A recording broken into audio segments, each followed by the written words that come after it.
Hai, Assalamualaikum. Apa khabar semua hari ni? Tak jauh dosa. Hari ni Nina nak masak sotong masak hitam. Nina faham sebelum ni ada kontroversi sikit kan berkaitan dengan menu sotong hitam ni. Ada yang kata halal, ada yang kata tak halal, ada yang kata najis. Tapi Alhamdulillah anda semua boleh semak di mana-mana ceramah ustaz ada berkaitan dengan menu ni. Alhamdulillah sememangnya halal. Jadi jom macam mana kita nak buat sotong masak hitam yang popular di negeri pesisir pantai dan juga Singapura ni. Jom kita buat.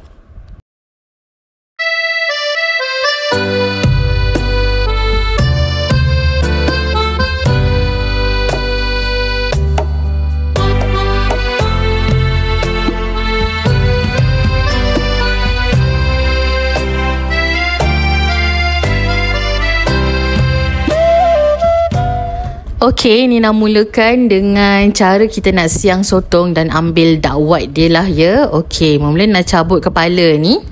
Okey, di bahagian kepala, bawah kepala ni anda akan nampak benda hitam ni kan. Ambil dan asingkan dulu. Cuci sikit lah ya. Dan asingkan macam ni. Selepas tu bolehlah siang sotong macam biasa. Ambil bahagian keras dekat atas kepala tu. Lepas tu buangkan kotoran dia semua. Dah bersih cantik macam ni bahagian kepala, asingkan.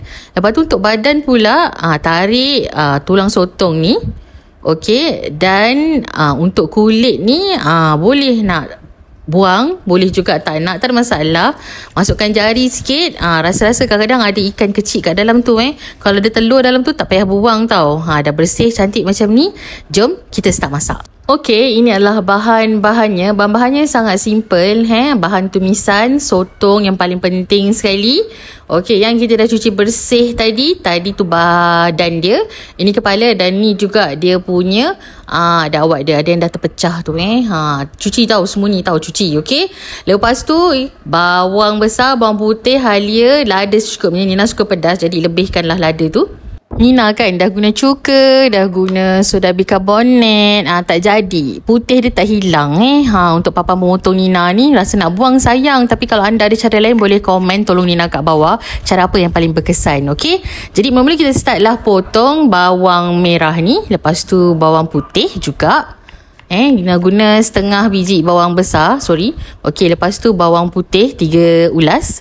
Lepas tu halia ni ketuk je.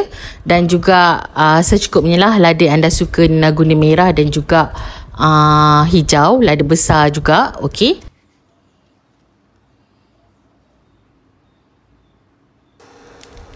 Okey, kuali dah panas, masukkan minyak sikit je, agak-agak kita boleh tumis sahaja. Masukkan terus bahan-bahan tumisan kita. Nina masukkan dulu bawang putih dan juga halia sampai dah agak brown macam ni.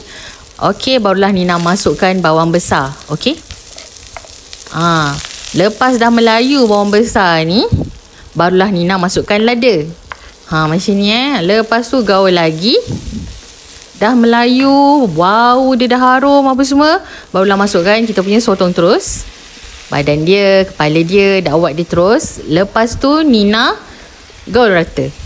Tak payah letak air jangan letak air. Biar je macam tu. Selepas tu sikit je gaul ni kan. Letakkan sikit serbuk kunyit, sos tiram, perasa, garam. Dah itu sahaja. Lepas tu kita gaul rata. Tunggu sampai semua ni jadi hitam. Kan. Dakwat tadi dia akan pecah tau. Jadi tak payah nak letak air. Jadi sotong ni pun akan keluarkan air kan. Jadi jangan letak air Lepas tu gaul-gaul rata. Kalau anda suka nak letak serai, boleh silakan just ketuk je. Kalau anda juga suka nak letak asam keping, boleh silakan letaklah. Tapi Nina tak letak kali ni. Bagi Nina cara ni dah sedap dah.